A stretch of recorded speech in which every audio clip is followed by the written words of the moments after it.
Okay, welcome everybody to the Prosperous Way Down workshop. We haven't had a Prosperous Way Down workshop for probably 5 years. And well, a lot has happened since then.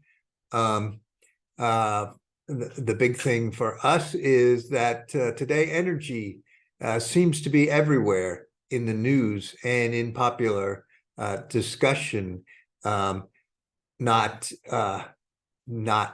limits to energy, not limits to growth, but energy, of course, in the forms of carbon or the production of carbon and climate change. And also in the SDGs and also in the net zero. In the past, maybe energy would get in the news once a year at the COPs, but now it seems to be everywhere.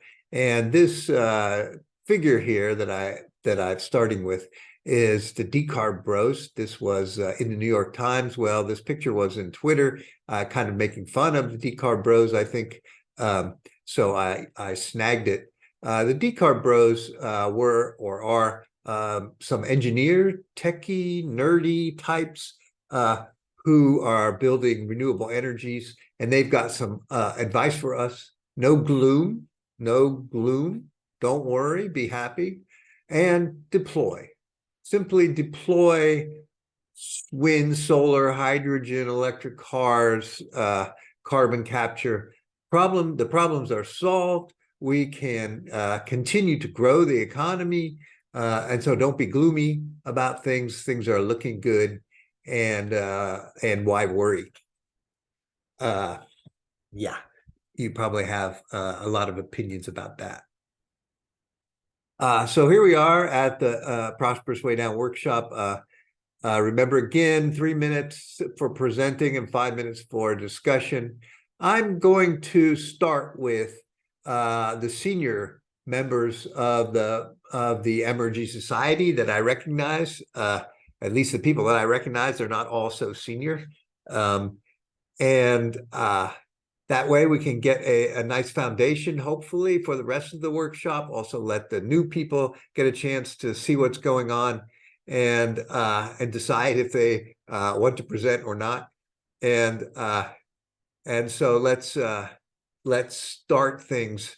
Let's run this in a way that hopefully can build on the knowledge and experience of that older crowd. Okay, so let's start the workshop. And the first presentation is going to be by me. So here is a slide that many of you have already seen. I sent it out a few weeks ago in a listserv email. It's, let me take the text out. This is supposed to represent the planetary problems in the world. This is everything.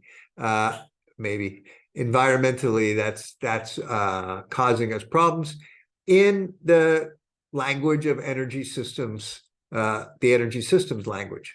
And so we see storage flows and sources of energy.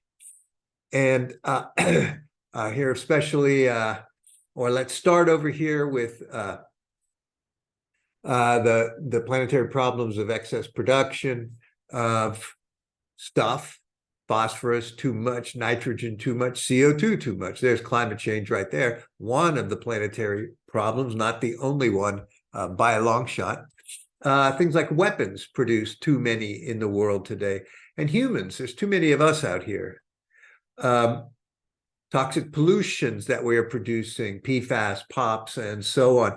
I'm trying to show both of these are pulling down on the human economy and the food production over here, industrial ag and industrial fishing. Systems diagrams, though, typically start on the left. I should have started there, but I wanted to mention these problems over there. On the left are the energy sources that drive the rest of the system.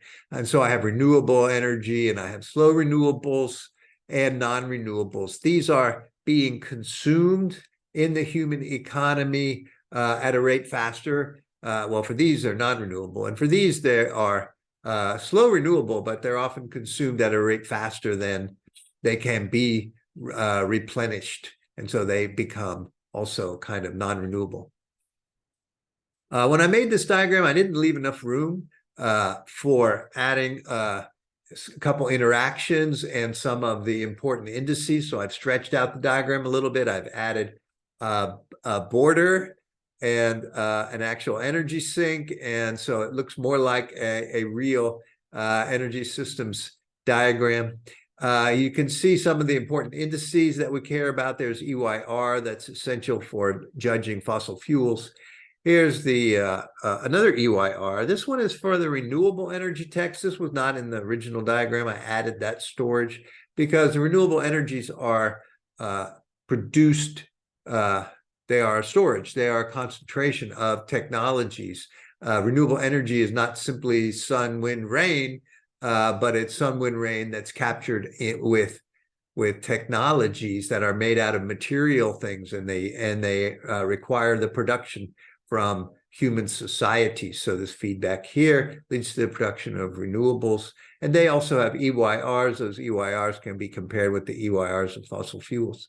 I also have feedback from society in the production or capturing of some of these objects over here. I also have EYR. I also have energy loading ratio, which is the feedback here related to the feedback from diesel fuels, gasoline, fertilizer, and these are feeding into the production of industrial farms and industrial fishing. The couple purposes of this diagram was to allow everyone to see many of these planetary problems together, which maybe some of you are going to discuss, and also to introduce some of the main indices that probably will also come up. Okay, discuss.